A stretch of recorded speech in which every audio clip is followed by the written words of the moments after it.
We were pretty famous back in high school. Trust us! Had a whole future ahead of us, but now we suck. All that potential now is flowing in the aqueducts. Through the sands of time, many did forget. But now our time has come to resurrect. But a podcast? Sad I know, but can you blame us? We are desperate to be much more than high school famous. Splash around. Like the movie? Like the movie Splash, or some movie I heard of called Splash Around? You decided to reference Splash. You know, I can't really say let's do things that are done in the movie Splash when I haven't seen the movie Splash. Why have you not seen the movie Splash? Why have I not seen many of the movies I haven't seen? I never found myself where it was just on wherever I was, nor have I decided I'm going to watch that movie on my own. So I've not seen this movie called Splash. Mm. Would you recommend it to a friend? I don't know. You have not seen it either? I've seen it, but probably in the late 80s, early 90s. Okay, so it's been too long for you to know whether or not it's worth recommending to others. Yeah. It's basically, it's essentially The Little Mermaid. It's The Little Mermaid? In a way. Really? In a way. Like, yeah. In a weird way? Like Daryl Hannah is a mermaid who then comes onto land, but I believe she can talk. What's the one where the woman is like on the chair and she gets splashed with water or something? Flashdance. Yeah. For some reason I was getting completely different movie. I haven't seen either, but for some reason when you said Splash, I thought you were talking about Flashdance, and I'm like, no. I don't remember Daryl Hannah being in that, nor I don't remember there being a mermaid. On at least the advertising for that movie. Very, very different movie. Gotcha. One's about dancing. Yeah. And one's about splashing. A mermaid splashing. Who falls in love with Tom Hanks. Who wouldn't? He's America's nice actor.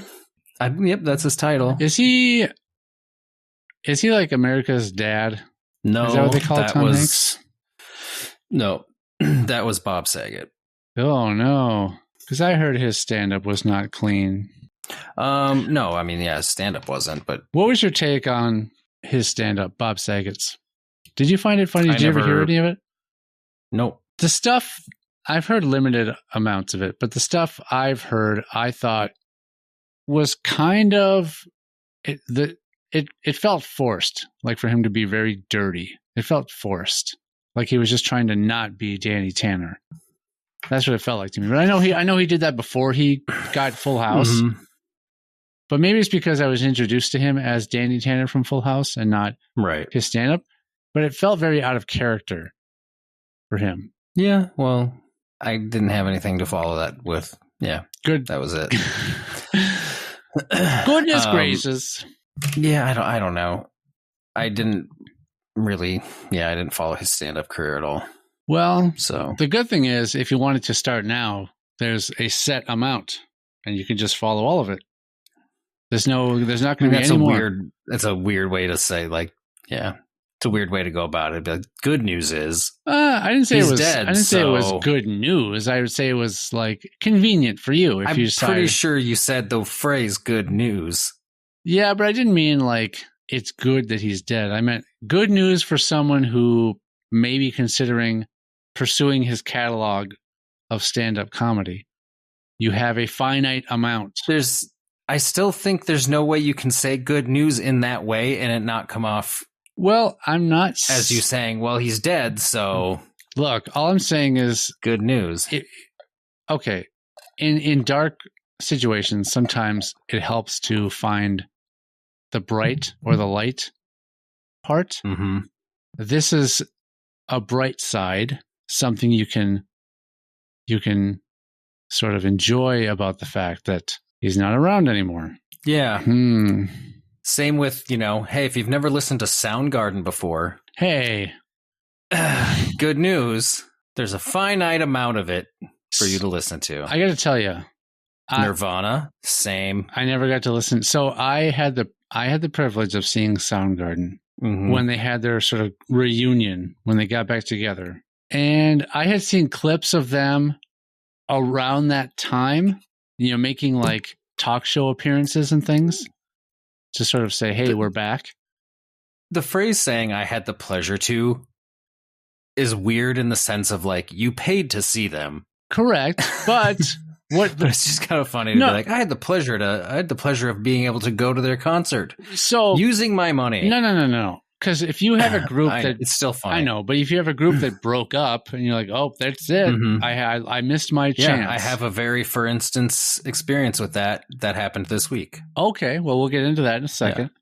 Yeah. Mm-hmm. So I saw some clips of them on various talk shows or even their like initial reunion concert where they sort of, I'm not sure if it was a total surprise. I'm not sure if you're aware of this, but they made an anagram of their name. And so the group that was listed on the bill for the concert was Nude Dragons, because you can take Soundgarden and make the words Nude Dragons. So on the marquee and everything, it said Nude Dragons was going to be at this show, and it was Soundgarden. That was like their first reunion show. So I saw a couple clips of that, and I got very excited because Chris Cornell in particular sounded incredible, like Bad Motorfinger days, incredible. It was like his voice did not get worn out at all from all the years of doing that. And then when I saw them, I was disappointed because his voice was very screechy and raspy and didn't sound nearly as well as it did when he was on those talk shows. So I was a little bit let down by that. So, but needless to say, I don't care. I got to see Soundgarden before it was too late. And so I have to just appreciate that. And then they sang... I'll never get a chance to see them. And then they sang Like Suicide, which was a great song for me. Not the subject matter of the song so much, but I just like that song a lot. The way he died and everything, it's kind of... well, this was before it happened. Yeah. So at the time, I was like, hey... So I think... Much like when A Perfect Circle started touring again after they released Eat the Elephant, I was like, yeah, it's cool to hear the new songs, but I like to hear the old songs again. And so I felt the same way for Soundgarden. I was, I liked some of the newer songs off of, what was their album called?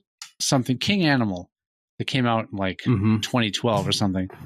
So, but I was more jazzed about hearing, obviously, the songs I more grew up with in my coming of age years, sort of the find yourself musically and everything else years. So that was one of them. They closed with that, which was good. And I think I put it up on YouTube even. Maybe I did that one. I did Blow Up the Outside World. I posted on YouTube, and I posted Black Rain, which was until they released it for some reason on some sort of Guitar Hero version. It was an unreleased song from like before the Bad Motorfinger days. Like it was an old song that they finally decided to release. So I saw them perform that. But I saw them perform that on, I want to say it was Conan, and it was like, to me, in my opinion, way better on Conan than it was when I saw them in person. Yeah, that's sometimes an unfortunate situation. Like years and years and years ago, I saw Cake live. Okay. Yep. It was a concert with a few different. Was that bands one like played. You and Dana and Travis and Mark, like a whole bunch of you guys went? Yeah, I think a bunch of us all went. Yeah. And I had seen Cake perform on like Conan or Letterman or some shit a little bit before that, and it sounded awful. Oh, did it? His voice sounded terrible. I'm just like, oh no, I hope it doesn't suck live. And then when we saw them live, it was awesome. Like he sounded great. Everything was good. So I had like the reverse of situation that you were in, of just like, I went in expecting him to expecting it to just sound like shit. And it actually ended up sounding really good. That's interesting because in the case of Soundgarden, I was wondering, well, is this just like television mixing magic where they make it sound better than it did somehow? Right. I'm surprised that that's the case for Cake. Like, who is in charge of that? Who is in charge of the mixing of that song or that performance? I wonder. I'm assuming their crew, because there's a very bands have crews. Those who they do. Mm-hmm. Those who follow Soundgarden closely will probably agree that there was a time that they performed on SNL when Down on the Upside came out, and they sang Pretty Noose, if you remember that song. Mm-hmm. It was, as far as Chris Cornell's performance, it was not the best. And so, but that was, we know that's live, but they still, the Conan performance of Black Rain in 20, whatever it was, 11 or whatever, that was live too. So, yeah, what gives? Good days, bad days. That's probably it. Might depend on at what point in the tour they're in. Here's the hard thing, like with singers, like people that play guitar and drums and whatever. Yeah, I mean, you can pretty much, until you get to the point where your body physically won't let you play that instrument as well. It doesn't show as age as much as vocalists who, especially those that really push and go crazy. So yeah, just on last Sunday, whatever day that was, the not 29th? The day that we are currently recording. Last Sunday. The previous Sunday, the 22nd. I don't know. Yeah. You found cake. out? No. Oh no, I have not seen them since the one time. Found out that Soul Coughing was touring again for the 30th anniversary of their first album, Ruby Vroom. Sure. They have not been a group since 2000 when they broke up. That's a long time. Yeah, and they all of a sudden they're doing a tour again. And we looked up that they were going to be in Chicago Wednesday of this last week. So we bought tickets and we went. Oh yeah, and it was awesome. I wonder because I'm like, I wonder if they're coming here. They were in Minnesota the day before. Why didn't you tell me? I mean, you know what? I didn't know you were a big Soul Coughing fan. As I said that, I was like, you know what? I wasn't even a big fan of theirs to begin with. Yeah, I messaged Mark right away, and he's like, "Yeah, I know, but nobody seemed interested in going." So then he didn't end up going. Who did he? Which I'm just like, dude, how do you not go? Like, who gives a shit if nobody else wanted to go? He should have gone. Yeah, and like, maybe he knew I wasn't a huge fan, but there wasn't a text that I got. Maybe he texted Eric and Mark or somebody, or Eric and Mike. Yeah, I'm sure he just didn't think of you as being. I'm somebody that would be interested in it. Fair enough. Yeah, so it was just kind of like a last minute, like, and the tickets were like $42. So I'm like, yeah, let's buy tickets. Wow, and that was a concert these days? For general admission floor. Yep. So, okay, so comparison, Living Color or Soul Coughing? They were both really good shows. Take away the fact that some guy got taken out at the door. Like, yeah, the crowd was way more energetic at the Living Color show. Really? As shown by the fight that broke out. Oh, okay. So there were two incidents. But incidents at each concert. There wasn't an incident at each concert. You said there was. You said this guy got taken out by security at Living Color. At Living Color, yeah. Yeah, you said the crowd was more energetic at Soul Coughing No, I just said the crowd was more energetic at Living Color. Oh, you're right. And I said, really? Okay, sorry. So that the crowd seemed way more into it. I don't know what. Yeah, just. Like, the crowd was into the Soul Coughing show. It just didn't seem like they were giving the band a lot of energy. Would you say... It just seemed weird. But would you say that it's because of the era in which Soul Coughing kind of came around, where it was sort of cool to not show how much you like something? I don't know. Who knows? I mean, it was a good show. I really enjoyed it. I know a lot more Soul Coughing songs than I know of Living Color songs. So... and they played. By that, they played. There was only like more two Soul Coughing songs. No, I knew every song they played, but there was only two songs that they didn't play that I wish they would have. But other than that, it was pretty awesome. Well, that is. You know what? I'm surprised because I was about to say that. When you said it was on a Wednesday night, I was expecting you to say, so that means we couldn't go because I worked the next day. So I'm glad you went. Oh, yeah. No, not only did I go, but I didn't get to bed until 1 a.m. and I've been working at 5:30 lately. So I've been But still, having nice early starts. So yeah, I was working off about 4 hours of sleep that whole next day. you know what? Good for you. Which was great. I'm glad. Yeah. I'm glad. It was fun. And Because literally sometimes- that weekend, just prior to that, we did a day trip out to Milwaukee. We took the train out to Milwaukee for literally 24 hours. I thought that was And then- over the weekend. Yep. That we left on Saturday, Okay. took the train on Saturday up to Milwaukee, Uh-huh. came back on Sunday. When we got back on Sunday, we found out about the concert, bought tickets, went to the concert on Wednesday. So it was a busy few days. Gotcha. Okay. Yeah, because Much more than I normally do in a month.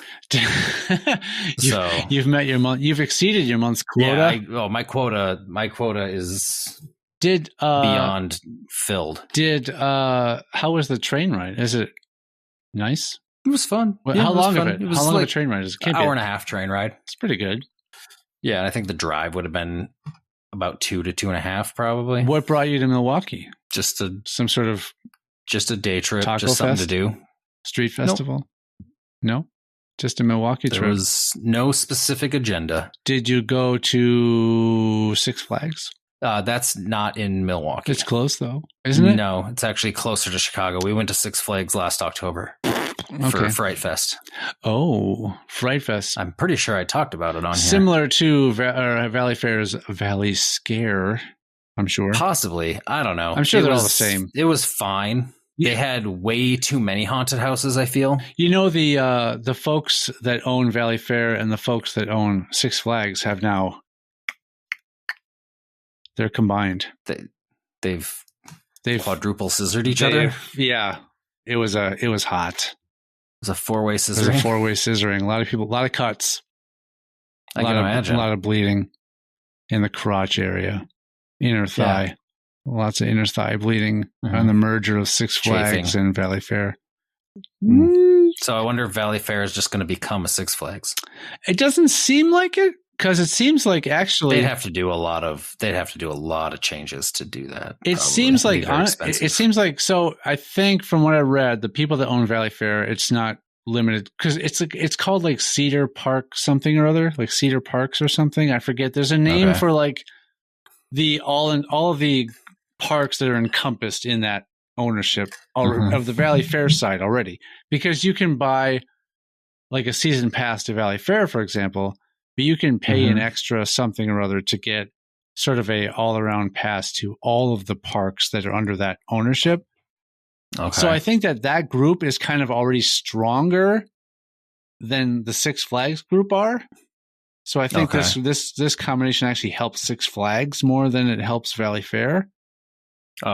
So Valley Fair is already under a big like conglomerate Yeah. of theme parks. Yeah. Got it. So I don't know what's going to happen, like if it's going to majorly affect the Probably parks. not. They might make changes as far as like the patron experience, like what it's like to be there, like what kind of Yeah, like vendors it'll are all there. be and way things. more expensive. and- It could be like vendors change, so they offer different kinds of food or what. I don't know. Who knows? But I can imagine Is- there's major changes to rides because that's going to be yeah. a huge undertaking. So you go to Valley Fair fairly often. Yeah, it's Like, it's at like least a 12. couple times It's a like year. 12 minutes away from my house, and I have a season pass. So Yeah. Yeah.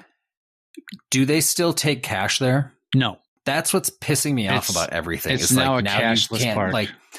And so I'm when we fine went to with it. Six Flags, I didn't fucking know that, so I made sure I got a bunch of cash. yeah, And then we get there, and now I just have a bunch of cash in my pocket that I can't use.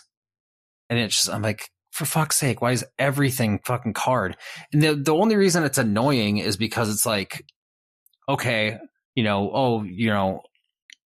we're going to walk around, get a drink here. Oh, then we're going to get a drink there. And then it's just like, my bank statement is just like 35 charges in one day at the same fucking place. And it's just like, it's so annoying. yeah. Just like versus little bit just here, little taking bit there, out little bit one here. withdrawal and being able to do Yeah, with and then that just what you paying a wish. bunch of cash, and then you maybe have to use your card later somewhere, but at least it's not like a million transactions all at one destination. It's so annoying.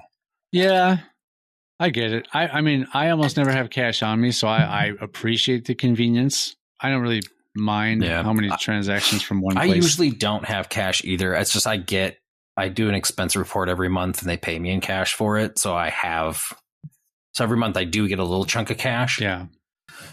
But I usually don't do anything with that money. It usually just kind of goes away in other ways. Yeah. It gets handed off down the chain. Interesting. So. All right. I used to just let it pile up for a while to a point where I just had like $1,000 sitting in my fucking little stash spot that don't say that out loud. I wasn't doing anything with. Don't say that out loud. Nobody knows where my stash spot is. Nobody knows where I live. I told you about. Well, you do. I told you about the pest control situation a long time ago, right?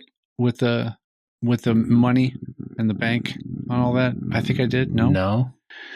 So back in the Minneapolis house, we had hired, I won't name the company, but a pest control company to sort of seal the exterior entryways and things like that. I think you did tell me about this. I probably did. I may have been on the show. Money that was supposedly spent, but not really ever taken out of your account or something? Yeah, we wrote them a check for the amount.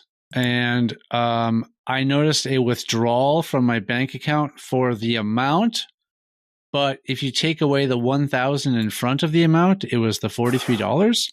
It was only $43. I said, "What is this?" And I looked at the picture of the check that I wrote that was in the bank history, and it was my check for $1,043 to this pest company. And so I called the pest company and I said, "Hey, just checking, like, did you get all your money? Because I want to make sure you got all your money." And they said, "Oh, yeah, looks like we're all square. Yeah, our payment came through. You're good to go." I'm like, okay. And I decided not to call the bank. And we just thought, let's not touch it. Because eventually they're going to find out and take that money. Or, Right. So we let it sit in the bank account. Every time we spent money, we made sure that $1,000 was left in there so that in case it got taken away, we weren't going to go negative. And a year went by and nothing happened. So then we decided, all right, well, you get half and I get half. So then nothing ever came of it after that. It's so weird. Yeah. I need something to happen in my favor that way. Okay. This coming from the person who's lived in apartments for like 30 years and has never had his rent go up. You've got your fair share. And now I moved to an apartment that's nearly $1,000 more a month. Okay. So, but I'm saying you got your fair share over the 20 years you've lived in an apartment where you haven't had your rent ever increase. You're good. It's not true. You're good. You've gotten your. I had it happen at the first place once. It went up. So it went up like $25 a month. Every apartment, and that was too much. I'll say every apartment where I've renewed a lease, which honestly isn't that many, it's gone up every year. You're just some weird anomaly where you do some shady under the table finance exchange. The thing is pretty much every apartment I've ever had, for whatever reason, they never make me renew a lease. I just end up just leaving it at month to month. I'm guessing you ignore emails or something where they're like, "Hey, you're going to sign up your new lease now. Here's how much your rent's going to be." The first place I moved into, not the first place with Mark and Travis, but after that place I know. We signed a 6-month lease, and we lived there for 9 years. That's what I'm saying. We signed one fucking lease ever. And I was constantly in contact with that company. So here's the trick, folks. Sign a very limited lease term, 3 months, 6 months, whatever. Yeah, I'd say most places. The biggest thing is like when you sign with a big fucking company, sure, that owns a building or like a big building, they're going to be you're going to get more on top of a new lease every year, and you're going to get rent increases constantly. It happens. What's sickening, most of the time, it's been either small companies or privately owned that we've done. What's sickening now, and this may have been the case back before I was owning homes when I was renting in my younger years, but I just don't remember it. But you remember wasn't it where you could go to a place and you could sort of negotiate the rent just a little bit?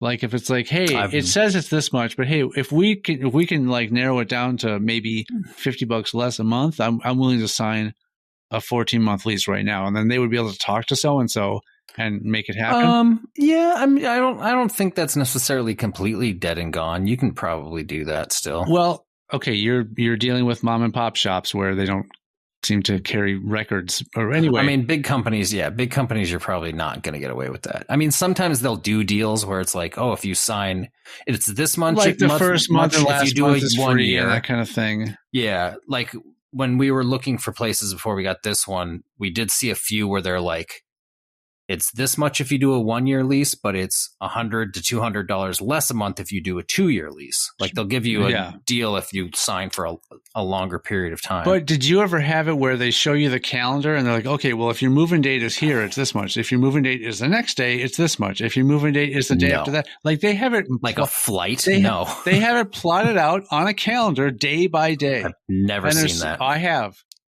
and I was like, why is it like this? They're like, oh, it's just the market. They would say, oh, it's just the market. But no, it's like that. I've gone to several places where they show me a calendar and they're like, yeah, it's the market. They act like the market is the be all end all and no one has the power to, negotiate anything anymore. Yeah, that's just the market. That's the rate right now. Okay, so you have no interest in like being competitive and trying to offer something that maybe a little cheaper to entice people to move in here versus there. It's kind of like we're at a gas station. If the price for gas goes up at one gas station, they all raise the price at the same time at all the other gas stations. So they passed laws about that, like because gas stations back in the day used to compete over the fucking tenths of a cent. Yeah, that's what's wrong with that. This is America. Well, they regulated it. Well, okay, so then this is just do that anymore. This is just the rental market being regulated, I guess. Where I guess so. I don't know. Even though each place can charge whatever it wants. Yeah. So it's not super regulated, but. And I was not happy to find the amount of places that are total dumps charging way more than they deserve to be charging. Mm-hmm. And I'm going into it with the mindset of back in the the mid 2000s when I was renting the first time. I'm like, yeah, I could find a decent place for $1,200. No, don't even try it. Good luck. Unless you're the Schlegel, then you'll find something that'll be a steady price for 10 years. I can guarantee you the place we're at right now will not stay steady. I know, but you're talking about the place you're at right now. Look at every other place you've been at before this place, aside from the place with Mark and Travis.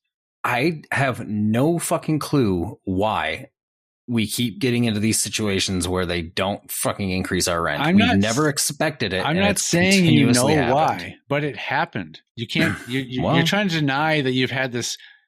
I've never denied it. I've said it many times. No, but I'm talking about it right now, and you're like, no, trust me, this place I'm in now, that's not going to happen. I'm like, I'm talking about the last 15 years of your renting history.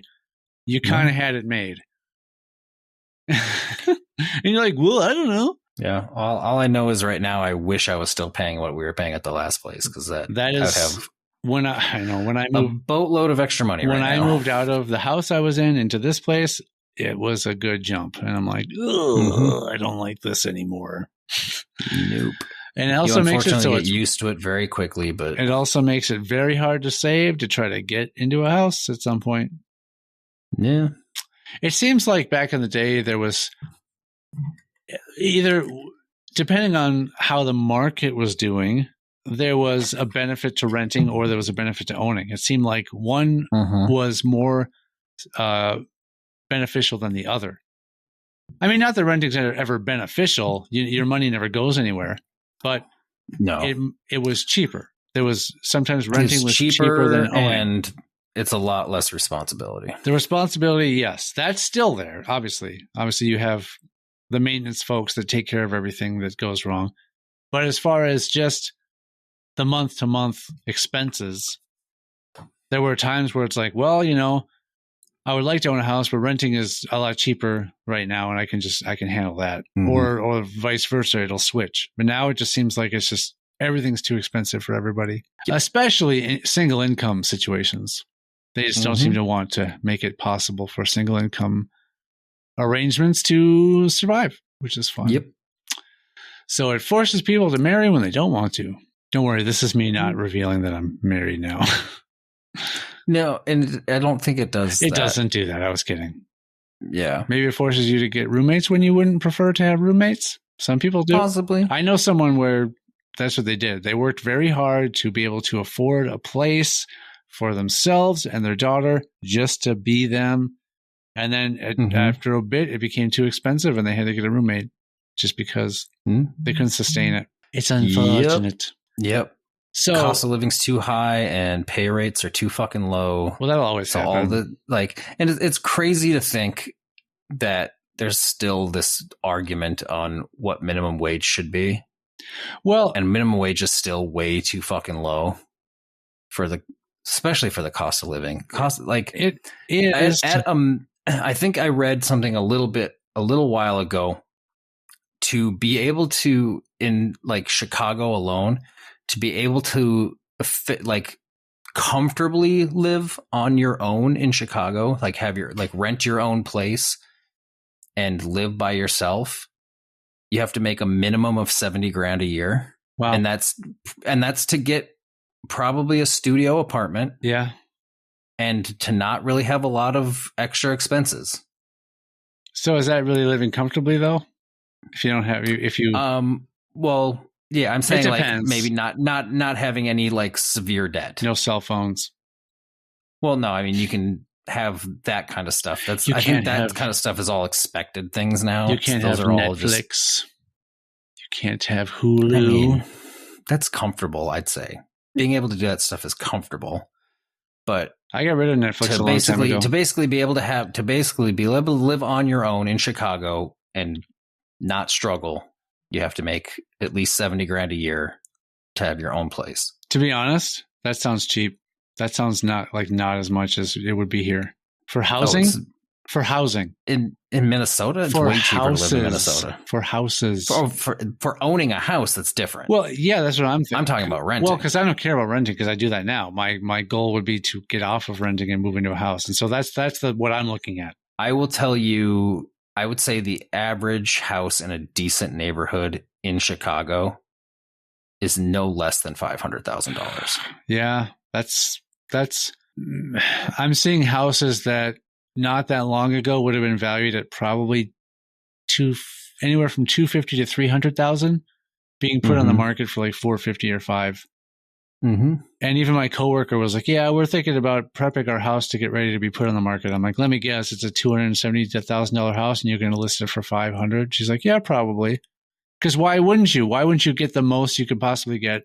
Oh yeah, for your house. If it gets appraised at a much higher level than you paid for it, of course you're going to sell it for more than what you paid for it. But that's kind of the whole purpose of buying a house. Of course, but that's also the problem with this whole minimum wage thing. Yes, would it be great if minimum wage were much higher for the people that earn minimum wage? Yes, but for everyone else, the prices for all the stuff where the employees that make minimum wage, the prices for everything are going to go up. It's just going to keep. I mean, it's not like the prices for all the stuff. Anyway. Yeah, it is. But maybe even at a higher rate. It might go up even more. The dollar bill is fucking crashing, so. Because CEOs need to live in their castles. Anyway. Yeah, rich get richer. So, what were the two songs that you wish they would have played? We're going back to that. Just why not? Let's close it out. About that. You teased us by saying there's two songs that you wish they would have played that they didn't. So you teased us. Fully Retractable and Blame are the only two songs I didn't hear that I really wanted to. Just hearing the title of those, I don't know what those songs are, but I might know them if I've heard them. If I hear them, I might know what they are, but I don't know them by their title. But that's me with a lot of songs. There you go. Yeah. So yeah, that's been the kick lately is seeing bands that I wouldn't have otherwise, been able to see. They're more so bucket list bands that I've been hitting up. So it was kind of that situation of like, what's the next? Will I ever have an opportunity to see Soul Coughing again? We have to go to this concert. So that's why that's kind of why I went and saw Soundgarden when they got back together. I'm like, you know what? I don't know how long this is going to last, so I better just see them. And now, I've seen. I will never be able to see Soundgarden. And live. that was kind of So- where I was with Rage Against the Machine. You know, the future is what's going on with that? Is that ever going to happen? the future is still uncertain. Well, the whole tour got straight up canceled, right. because he hurt his Yeah, leg I know really that. badly. Zach hurt So his. assuming you got a refund. Yes. Yep. Okay.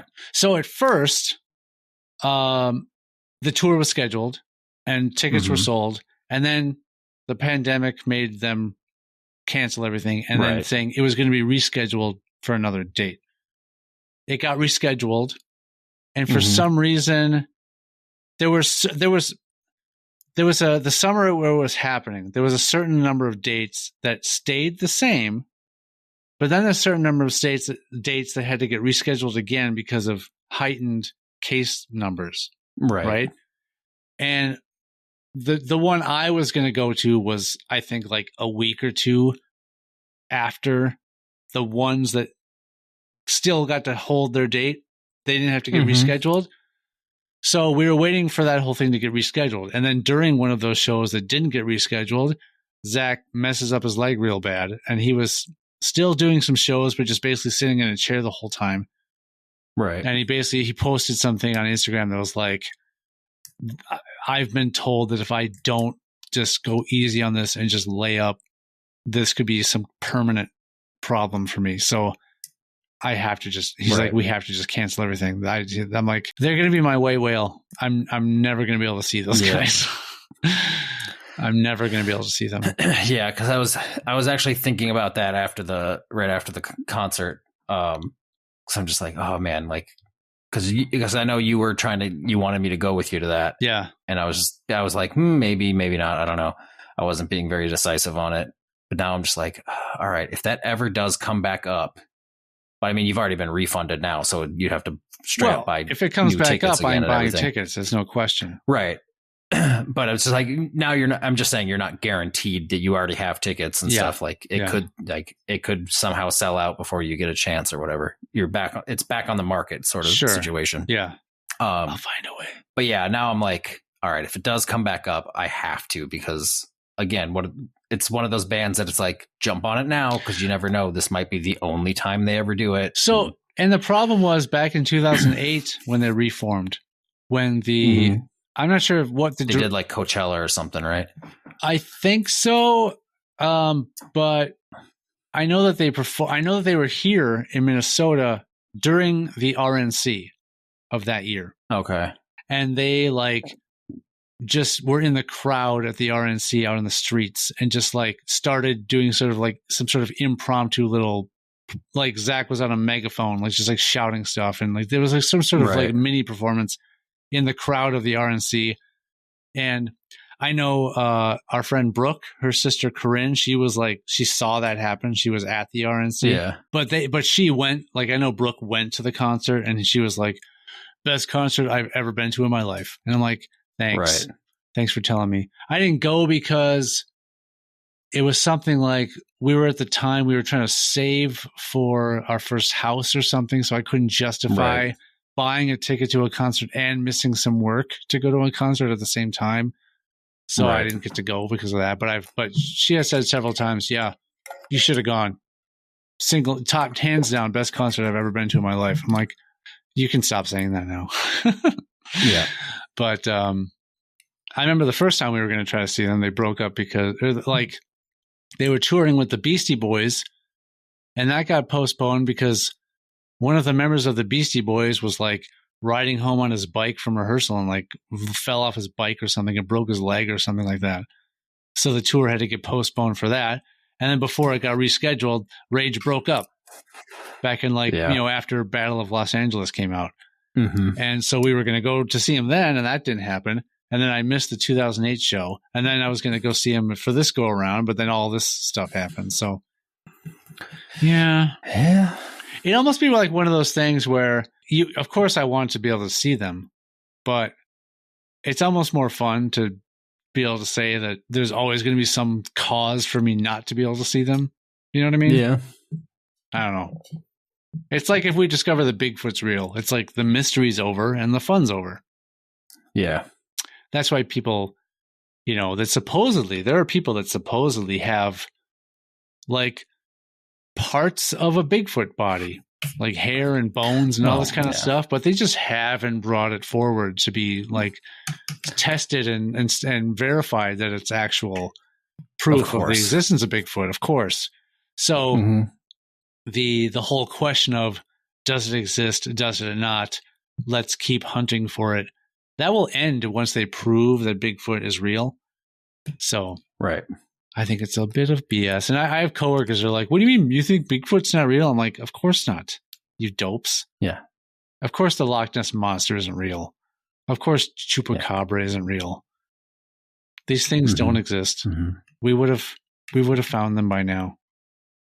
Sorry. Well, I mean, they used to think that the giant squid wasn't real.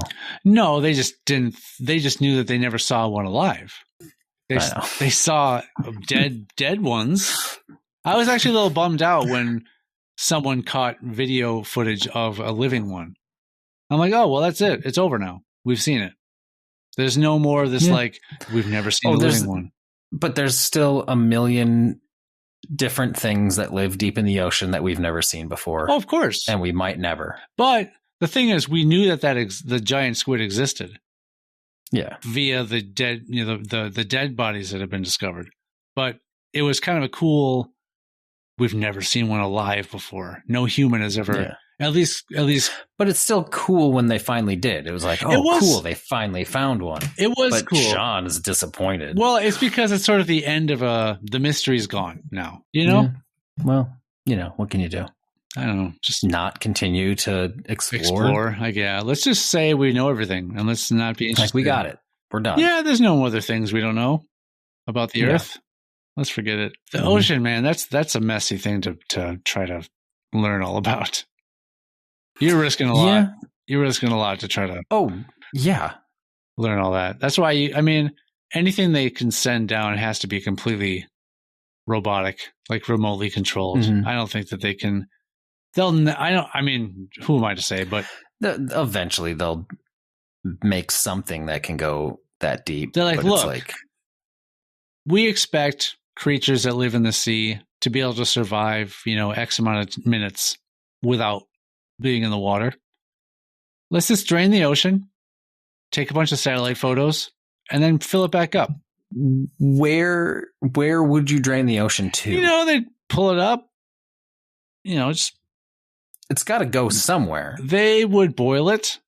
You can't put it in another ocean. They would boil it so it just evaporated into the air and then it got rained back down without the salt. The other big problem is there's more ocean than there is like dry land. That's so true. You couldn't really just take the ocean onto dry land temporarily. Look, it's like you just kind of like, it's like when you lose something and let's build a bunch of tanks and put all the water on land. It's like when you for a bit. It's like when you lose something and you're like, oh, it might be under the couch. So you can just lift the couch up for a little bit, peek around, set it back down. You just gotta, scoop up the ocean and take some photos and with satellites and then let all the water back down. And you go, okay, let's study the imagery we've captured. I don't think any scientists have ever considered this. So come on, Nobel Prize. Scientists tend to be very smart people. Well, overthink. This is the kind of idea that would never occur to them. They overthink because things. It's so fucking stupid. They overthink it. They're like, because only a stupid person could come up with such a plan. Only a big dumb idiot moron, big stupid dum face would come up with such a plan. Look, I think that it would be big drooling idiot. I think it would be maybe not so bright to think that was an actual viable method. I'm just coming up with a intentionally comical suggestion. So sue me. You're a big dumb asshole. I went to Colorado. Yeah. So hey everyone, I went to Colorado, or as I call it, Colorado. It's a storm of colors where the hot colors meet the cool colors and they swirl and cause destruction. It's Colorado. So the first thing we did, Matt, would you like to hear about my adventures in Colorado? It doesn't matter what I want. Well, okay, two choices. You hear about my adventures in Colorado, or you hear about something else I discovered in Santa Fe, New Mexico, indirectly related to my visit to Colorado. What would you prefer? Well, I can't have both. Both? It has to be one or the other. We're already at 49 minutes. Yeah, minus the cut a chunk of it out. Minus the part you're going to cut out of me talking about the fact that your cats hate each other. Well, now I got to cut that out too. No, you don't. You don't have to cut that out. Either way, what was that? Half a second? Just now? Yeah, anyway. So we flew in Denver International Airport. Mm-hmm. The first thing we had to do was take a tram to get to the exit, to then take a shuttle to a faraway parking lot to then get to our rental car, which, if that's anyone's introduction to Colorado, which I'm probably a lot of people's introduction to Colorado, I feel bad because it's a very boring, flat field type of an area, not very mountainous or scenic. But so then we drove up northwest about an hour and a half to Estes Park, where we stayed in the famous Stanley Hotel. You stayed there the first night? We stayed there night one. Mm-hmm. We did not stay in one of the spirited rooms, one of the four, which are, noted to have heightened paranormal activity in them, because it was quite expensive. Right. I mean, the hotel already was pretty expensive for one night, more than I'm usually comfortable spending. But I'm like, you know what? I want this to be a fun trip for my son and I. So did that specifically make it a fun trip? No, but I enjoyed it. It was so you did that. So that was for you. Well, it was for both of us because he's aware of it, and I watched a lot of Ghost Hunters, where I know they had a couple episodes where they were at that hotel, and my son has watched some Ghost Hunters with me also. So, so we got there, we checked in, we walked around a little bit, and then we ran through the hedge maze. There's the hedge maze in the front of it. I was a little bit let down by the hedge maze because there were parts of it that were kind of sparse, and parts of it where the hedges are shorter than me, so I could just see over the hedges. And I'm like, this isn't as mazy as I was expecting. Like I didn't feel like if I got lost, I would panic. You weren't amazed. If you're looking for things to cut, that's one. Anyway, so then comes around midnight or so, we decide let's wander the halls. We have free reign of this hotel. It's a hotel. It's a functioning hotel. It's not like some areas are off limits. So we're just wandering around. So we wandered around. We kind of hung around outside some of the noted spirited rooms to see if we could, hear anything or see any shadows or anything in the reflections or anything like that. I can't hear you because you're muted. So it banged on the doors late at night to freak out the people that were staying there? I said, wake up, I'm a ghost. And can I see if there are any other ghosts here? Because I'm a lonely ghost.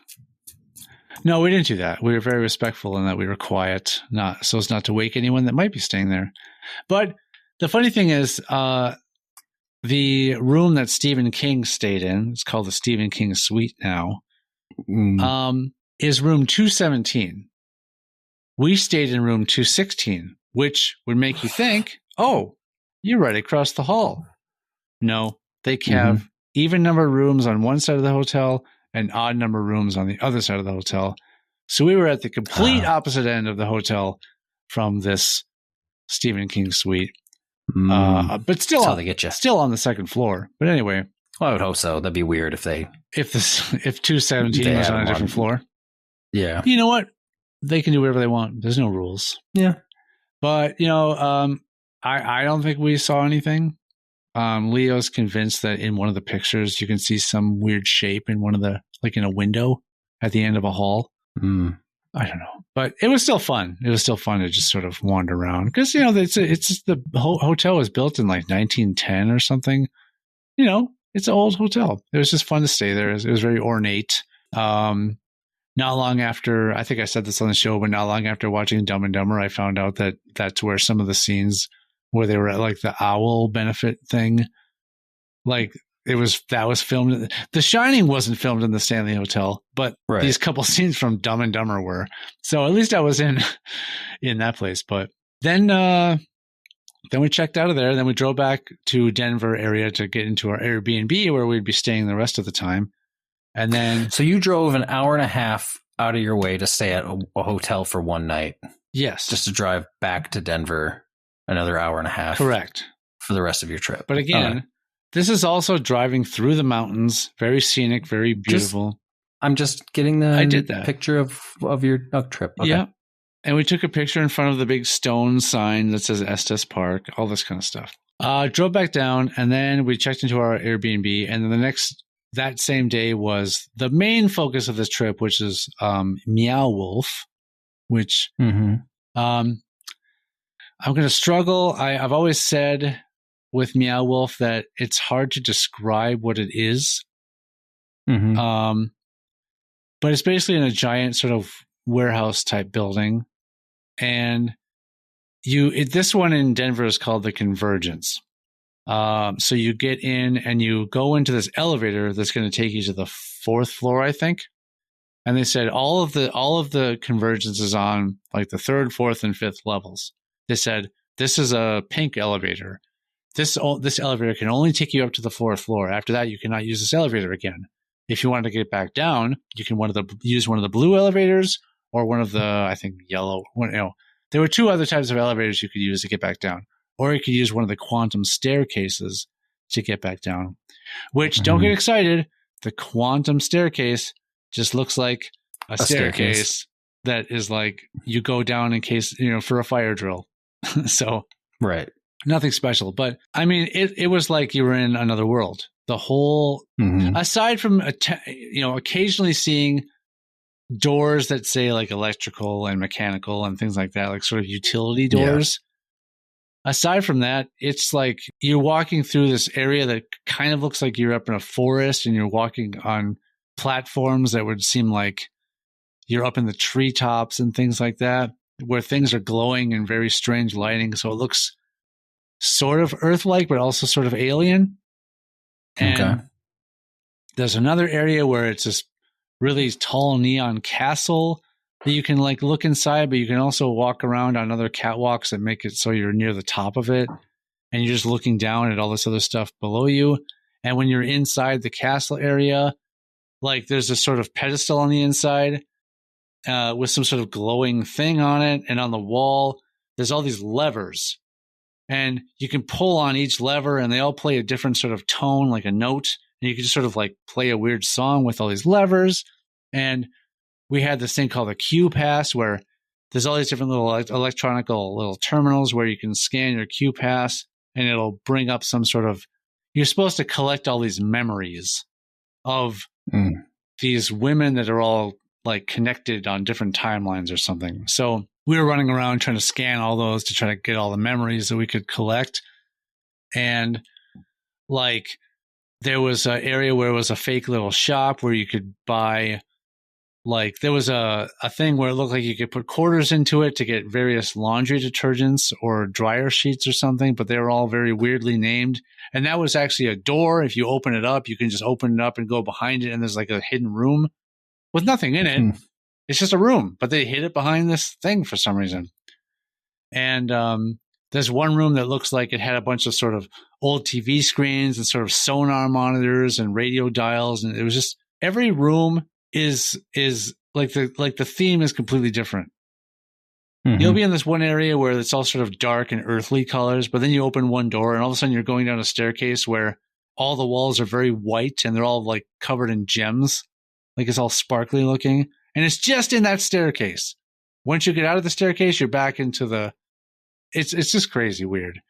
And there was one part where you look and there's like a hole in the wall, and if you crawl through, it's like a tunnel, and you reach this sort of open, rounded, just seating area, and people can just be in there sitting, facing each other for as long as you want, and then you can crawl back out when you're done. So so eventually you think you have all these memories you need or whatever, and you go into this sort of control room, which is a room full of TV monitors, and then you scan your card to this thing and it starts playing this video. And it's all about this guy that's trying to open up what's called the last stop. And there's a point where it says you're supposed to tap a thing on the screen to load all your memories up into the whatever it was called, so that either way, you're trying to stop this guy from opening up the last stop. And so if you defeat him, that's the end. You've completed the thing. So if you don't do that, if you don't put in to get the little Q pass where you're trying to scan all these things, you can still just go in with a regular pass and just kind of just walk around and look at everything. It's crazy. Like, it makes me want to see all of the other ones, which I thought there were only 3, but now there's at least 5 or 6. So, yeah, we'll see how often I make my way in other parts of the country to see those. Because there's one in LA, there's one in Houston or Grapevine, Texas, Santa Fe, New Mexico, Denver, Colorado, and Las Vegas. And they're at the end of October, they're opening one in Houston, Texas. And I think there's even rumblings of maybe even a third one being opened up in Texas. And so they're all crazy, but it was fun. Interesting. Yeah. Then the next day, we drove down about another hour and a half to go to drive up Pikes Peak. If you're familiar with what that is, no, it's just a road that you drive up to the peak. You drive up to the summit of a mountain, and you're 14,115 feet up. But you got to drive up there. I mean, you could take this like a train up there if you want, which may be quicker. But I didn't know about that, so I just drove up. And yeah, you just drive up to the top. It took about an hour to drive up. You stop every now and then. There's places to pull over if you need to go to the bathroom, or you can get refreshments or things like that. Little visitor centers and stuff. But once you get to the top, there's a big sort of gift shop up there. There's also an area that plays videos and shows a bunch of like the history of the mountaintop and how it shows pictures of people that have like scaled the mountain back in the day, and how ever since the early 1900s, there's been this like automobile race that happens on the roads going up and down Pikes Peak, which is insane because there were parts, basically when you go back down, also when you're up there, they were all out of them, but apparently it's the highest place on earth where you can buy fresh baked cookies. Because they make fresh baked cookies up at the top of Pikes Peak, but they were all out, so we didn't get to buy any. Interesting. Right. It seems pointless. Yeah. Seems like a pointless thing to claim. But when you go back down, you have to make sure you're driving in a much lower gear so that you put a lot less stress on the brakes to slow down, because there are, going up and down, there are points where you are taking, like, it says it's like, you want to take this at 15 miles an hour or slower, these sharp U-turns to wind your way back up or down the mountain. And there's a certain elevation where even trees can't live because the air is too thin. And so they only seem to want to put guardrails where those sharp turns are for the most part. Otherwise, you're at the edge of the mountain. Driving on a road. And so you'll take a left turn. You'll be approaching a left turn. And when you look out to your right side, where you would normally see like the road and then the ground, and then, all you see is the sky. Yeah. And I knew I was driving slow enough when it was happening, but after we got down and like, I think it was the next day, it was really kind of sinking in. I'm like, I was very uneasy. It was crazy to think about, like, because it's not like, oh, if the wheel went off the edge, we might make it. No, it's 100% guaranteed death if you fall off that thing. Yeah, and so it's crazy. But there's a point where you have to stop to do a mandatory brake check, where they take the temperature of your brakes. And if your brakes are too hot, you have to stop and wait there for until they cool down to a certain point. So the brakes of the rental vehicle were like 350 degrees when I got to that point. So I had to stop for about 10 minutes and wait it out. Wow. Before driving up, I had watched a YouTube video that was like, all you need to know about driving up Pikes Peak. And this guy mentioned that you have to do this mandatory brake check. So I knew it was happening. And he said they checked his. He's like, yeah, I'm doing pretty well. My brakes are only at about 160 degrees. But there was, in this video, the guy was like, yeah, some guy, his brakes were smoking. Like there was smoke coming out of his brakes. They're like, so he was talking to the woman who was at the stop. And she's like, yeah, that might be the guy that was at about 700 degrees. We've got a few people here that are about 500, 600, 700 degrees on their brakes. So that's insane. Yeah. But what's more insane is the locals who drive these roads often, they know the roads well and they know what their cars are capable of. So they're getting angry with you only doing about 20, 15, 25. I think I've topped out at 35 miles an hour the whole time, except this one straightaway where it wasn't like I was near a sharp cliff edge. I could see ground on either side of me. So I said, Leo, watch this. I'll just not touch the gas. I'll not touch the brakes. We'll just see what happens when we coast a little bit. And we easily got up to like 57 miles an hour, just not doing anything. Right. So anyway, that's the only time I won't even hold the wheel. Yep. And I'll undo my seatbelt. Watch this. Yeah. In fact, I'll open my door. Yeah. And I'll put one foot and out. I'm going to jump out. I suggest you do the same. Yeah. No. So the people were honking at me at points because I was not going fast enough for them. And they have to be so used to it. But the fact that there are like automobile races on these roads is insane. Yeah. Well, so anyway, some people are crazy. Yeah. So we did that. The whole thing was about 3 hours. We went up for an hour. We were up, the drive up, was about an hour. We were kind of hung around at the top for maybe a little bit under an hour. We walked around the gift shop and took some pictures of all the different points where you can take pictures of where you are and like all the scenery and everything. And then they backed down. The drive was about an hour again. So the whole ordeal was about 3 hours.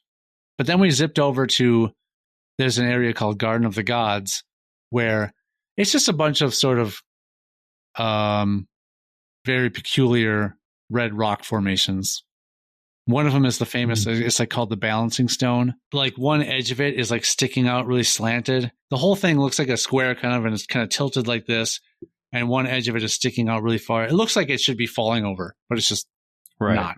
And so plenty of people take their picture where they pretend they're holding it up. Right. But I got to see that. And then we went to this, our friend Travis, he tipped us off to this place that was, I wish I could remember the name of it, but it's in like Manitou Springs or something. Only about 20 minutes from Colorado Springs where Pikes Peak is. But it's this sort of like sprawling arcade thing where you can walk the little street and sort of go in and out all of these buildings. It's about 4 or 5, maybe 6 buildings that it occupies on the street. But some of the machines are more modern machines like Guitar Hero. You'll see some sort of regular arcade games that you would expect to see today. But some are like those completely mechanical, like the early 1900s types of arcade machines. And it was pretty interesting to see. You see like those old fortune teller booths with like, Zoltar or whoever on the inside. And there was this one, I took a picture of it. There was this one where it said like English football. And it was all these like black and white, grayscale little figures that probably move around if you control them to play English football. It was really interesting to see. There was this some of those old like stuff you would expect to see outside of a gas station or a grocery store where you can put a dime in and a little kid can ride like on a plane or ride like on a car or a horse or something. Plenty of those things, but that was fun. And then the next day, which would be the last day of the trip, right? Yeah. We met up with Travis at Red Rocks Amphitheater, which there wasn't a cool show going on to see there while I was there, which I'm bummed out about. It would have been fun to see a concert at Red Rocks, but apparently during the day until about 2 p.m. every day, it's just open to the public to just a lot of people sort of run up and down the stairs to get exercise and stuff there. You can just go there and just walk around and sit there and just hang out. There was a guy who Travis said this guy is there all the time, and he will sprint up the stairs backwards. Like he's there all the time just running. It's crazy. When I saw him there, he was like sort of, I guess there's those like balls that just sort of somehow float around. And he was like punching at a floating ball when he was there. Oh. So I saw him doing that for a little bit, and then he just sat down. I was filming him do it. He was just like kicking at and punching at this ball, and then he just goes, bloop. I'm like, oh, well, that's the end of that interesting bit. But, and then, but we get there like a little bit before noon. And then all of a sudden, it's supposed to be open till 2. And then he goes, we hear on the intercom, oh, attention, everyone. The park will be closing in 15 minutes to get prepared for tonight's event. And so we only got to be there for like 10 minutes, maybe 15 tops. But really, once you go down the stairs to where the stage is and go back up, there's really not much. There's nothing else to do unless you're there to see a show. But so we did that. Then went out to get some lunch. And then I went to his house and saw his house and saw his 2 of his 3 dogs. And I guess one of these dogs, which is the youngest of their dogs, is normally really not shy around people, but for some reason this dog, she was really shy around us. And I could tell there was a point where she got really scared. And we had walked out onto his porch in the back and closed the sliding screen door. All of a sudden we hear a big slam. The dog had completely jumped through the screen door, ripped up part of the screen, and completely took the door off its tracks, and the door slammed down onto the porch. Jesus. And so after that, it just started peeing on the porch. and then it started like shaking and like hiding from us. I'm like, I think the dog is probably scared because it was running outside and did not expect to come into contact with the door, and then came in contact with the door and knocked it down. So that was exciting. That was the most entertaining part of seeing his house, was the fact that the dog ruined his door. And so I gave Travis some tips on how to fix the screen, and hopefully he has it fixed now. I don't know. Yeah. But then after that, we were like, the flight wasn't until we had to check out of our Airbnb by 11 a.m. The flight wasn't until 9 p.m. So it's essentially, it's like, we're kind of homeless right now. We have nowhere to stay. Right. We have no place where we can like, well, let's go back to here for rest up for a bit, and so we can figure out what we want to do. It's like, no, we're just kind of like living in the car for a bit until tonight when we have to get to the airport. But by the time we left his house, we're like, we just couldn't think of anything else to do. And most things to do in Denver are like outdoorsy, hikey, mountainy type of things, whether it's skiing and snowboarding in the winter or just hiking mountain areas in the summer. So we were kind of burnt out on any kind of mountainy type of thing. So we went to the airport a little bit early, and that was it. But we saw at the airport, there was this young gentleman sitting in a chair across from us who apparently was on a long layover. So he was just kind of stuck at the airport until like the morning. He was talking to this other guy that was sitting next to him, this older gentleman who had a laptop, and they were talking about investments and the stock market and things like that. And the guy seemed interested. Boring shit. Well, the guy seemed very interested in this. He was a young guy. He seemed like he was like, he said he was here. He had come here for work. Like that's why he was in Denver, was just for work. So it seems like he's someone who's like going around just trying to make money. So he was interested in what this guy had to say about stocks. But then this other guy sat next to him on the other side. So the young guy's in the middle. Obnoxious guy to the left, to the right is laptop guy with the stocks. The guy the obnoxious, well, he's obnoxious, you'll find out. But he just goes, hey, yo, my man, do you play, you like tower defense games?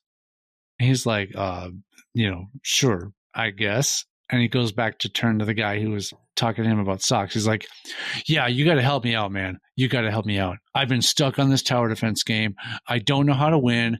Here, let me show you what I'm doing. And he's like sort of looking around like, do I have to be in this conversation right now? And the guy on the laptop was like, yeah, I think we were here first, buddy. Like, we're talking. And he goes, Right. the guy goes, yeah, I don't know about any of that stuff you're talking about. It sounds really boring. I've got this video game I need to show this guy. My man's going to help me out. He's got to help me out. And he was just like sort of holding this guy hostage all of a sudden. And he pulls out a Steam Deck and he starts showing him this tower defense game he wants to play. And I look at the guy with the laptop and I'm like, I don't know. And the guy's like, yeah, I don't know. I guess this is what this guy's going to do. And he just sort of took this guy over. And he just wouldn't leave this guy alone after that. And the guy, he would be sort of staring off at nothing, trying to ignore him. And eventually he'd have to be like, turn to go like, yeah, I don't know. That sounds tough, stuff like that. And then he would just stare off at nothing because he's like, I don't want to be talking to this guy. But this guy would not shut up. And the woman sitting next to me, I guess, was his girlfriend or wife or, somebody, his significant other of some kind. Mm-hmm. And she's like, yeah, he's pretty drunk, I think.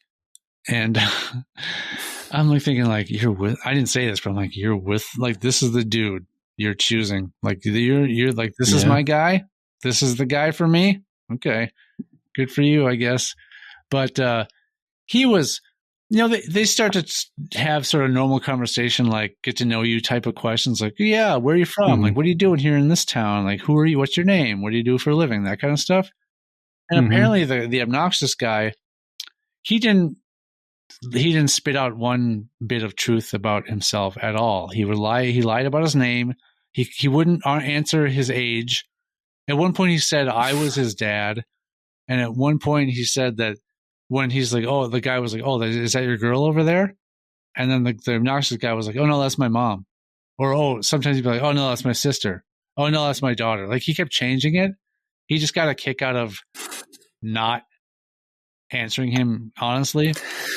So weird. And then if the guy was situation. Yeah. And then Leo would turn to me. He's like, yeah, I don't know what he's playing, but I'm pretty sure I figured out how to beat the level he's on. He doesn't know what he's doing.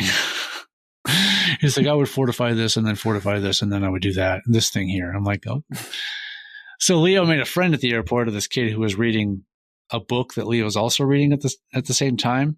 And they started talking about the book. We all got up because we had to start boarding our plane. But then they said there was some issue with one of the engines maintaining some kind of temperature, whatever it was. So they had to check it out first. So we all had to go and sit back down after standing up, checking our boarding passes and getting in line to board.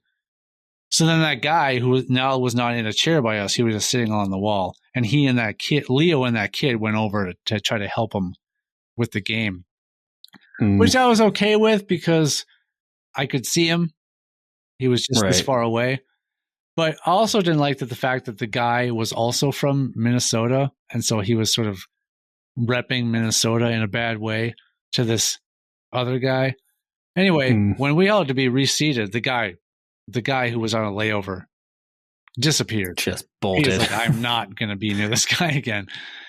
Right. But then the guy, after my son and this other kid were talking to him for a bit, he's like, yeah, you guys on Steam? Like, here's my handle. You guys want to friend me? I'm like, what are you doing, dude? Like, you're easily in your early to mid 30s and you're trying to befriend some like 12 and 13-year-old kids on Steam. Like, yeah. I don't know if I didn't necessarily think it was desperate for followers, maybe. That I didn't to be honest, I didn't necessarily think it was something like creepy or something to be concerned about. It just seemed like this is what this guy is about, is these video games, because all he wanted to talk to this other guy about was this tower defense game he was playing. Right. So it seems like playing online games is his thing. He's trying to make a career out of playing video games, justifying that. And since he's trying to ask a couple of kids to follow him on Steam, he's desperate to try to get Steam followers because he's trying to make a career out of it. See, I didn't know that Steam followers was it's pretty much too late. Well, I guess I don't know about Steam followers, but trying to get people to follow him on stuff so that he can, who knows? I don't know. It was a sad scene. Yeah. It'd have been way funnier if he was way too drunk to be allowed onto the flight. That would have been awesome, but he got let on. He got let on the plane. He wasn't belligerent, he wasn't like. Sometimes you don't even have to be belligerent to not get allowed onto a flight. He was just to the level where it was just obnoxious to witness him and to be around him, but not where he's in your face so much that he's causing everyone to be uncomfortable. It was more like anyone else in his vicinity, they would go, "Oh, I feel bad for who he's talking to. I'm glad it's not me."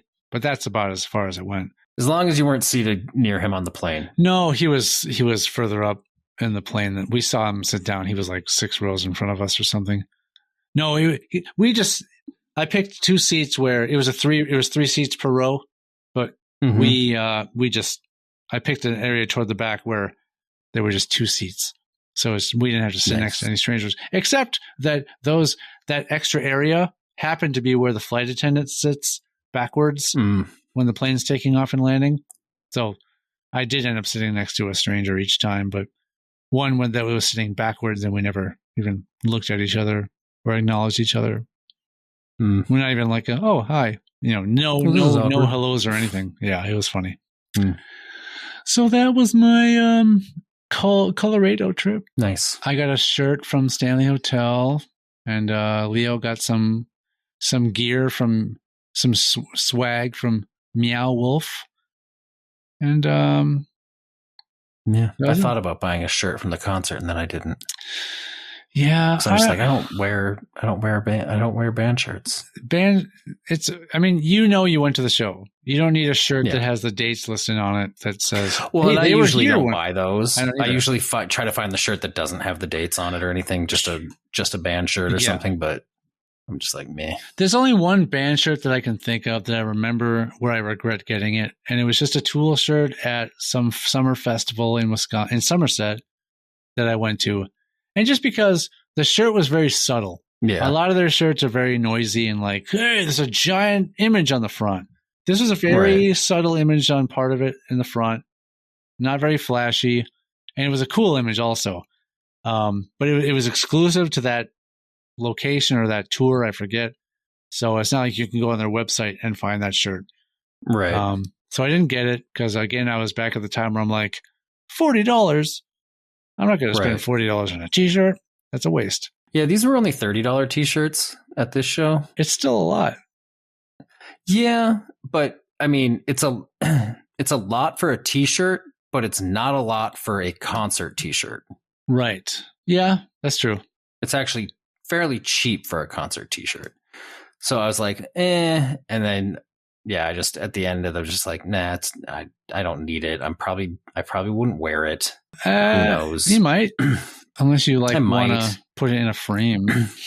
But I'm also I'm in this transition period right now where I'm working on losing some weight again.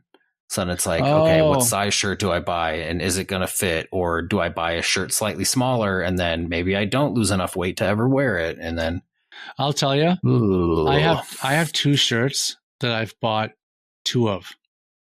There are 2 shirts that I own where I bought larges. 2 different sizes. And then I got down to medium again. And I'm like, I'm going to buy these again in medium because I don't want to wear them in large now. Right. But I've only done that with 2 shirts. So, no, I know what that's like. Because you're like, if I bought it at the size I'm not happy with, I could wear it right away. And there's no guarantee that I'll get down to the size that I want to be. So do I risk it? Because I want to keep wearing this shirt. So I'm going to stay at this size. But no, I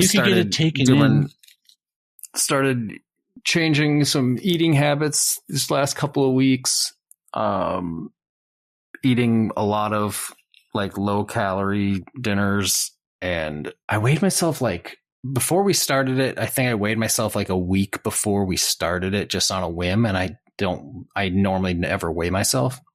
And then we started doing the thing. And then that next weekend I weighed myself and I was already down like 9 pounds. Wow. From that original weight. And then the last time I weighed myself, I'm now down like just about 15 pounds. And this has just been like a couple, like not even 2 weeks. That's, that's one of those things. Drastic. It's drastic, but it kind of happens. It's one of those things that sucks because at the beginning you drop a bunch and you're like, hey, this is going to be easy. And then you sort of flatten out and you're like, what happened? Well, that last time when I lost a bunch of weight, it was, I was counting my calories. Yeah. I was eating way under the amount of calories it was telling me to eat every day. Mm-hmm. And I was biking a lot. So I was also burning about just in biking to and from work, I was burning about 700 calories, but I was already eating under the amount of calories it was telling me to eat. Yeah. So I ended up like only in the end, after burning calories, I was only eating like 1,000 calories a day for months. And then there was a few days where I biked a lot and I ended up burning more calories than I ate in a day. That's what's called a deficit. So I was essentially starving myself. Yeah. Calorie deficit. But I lost a shit ton of weight. Yeah. Yeah. And in 2, it was maybe like a 2-year span. I think I dropped about 80 pounds. I'll tell you, the 2 times where I really dropped down to where I wanted to be, like sort of not so much by trying, was when I had COVID and I had to like separate from and just be up in my room by myself. And I'd be like, I don't need anything. Bring me some meat sticks here and there, but water and meat sticks and some cheese. Yeah. It was just like, I wasn't eating anything. So if you want to lose weight, everyone, just see what happens. I'm hoping get yourself a throughout this winter, I want to drop another, what am I trying to total? I think I need to lose roughly another 30 to 40. That's what I'm looking at losing. Yeah. And then I'll be ready for the summer. It's a good thing you started after biking season.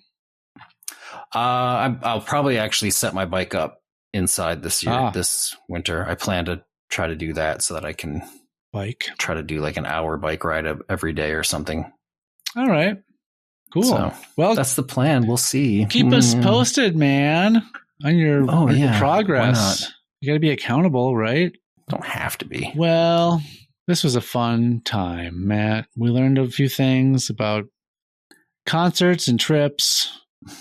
Yeah. And we had a real good time. We had ourselves a fun old time, don't you think? Yeah. And the good news of, catalogs of people that have died.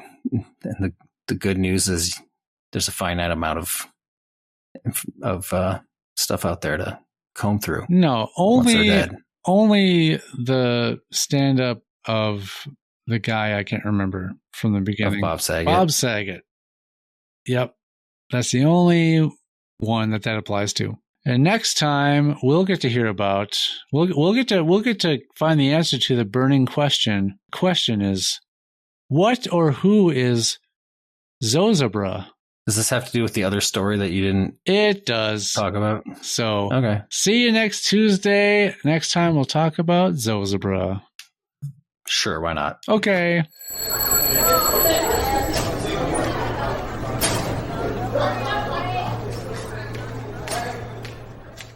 If you have a question, complaint, or threat for Sean or Matt, you can reach us on YouTube, TikTok, Facebook, X, or Instagram at hsfamouspod, or you can email the show at highschoolfamous@gmail.com.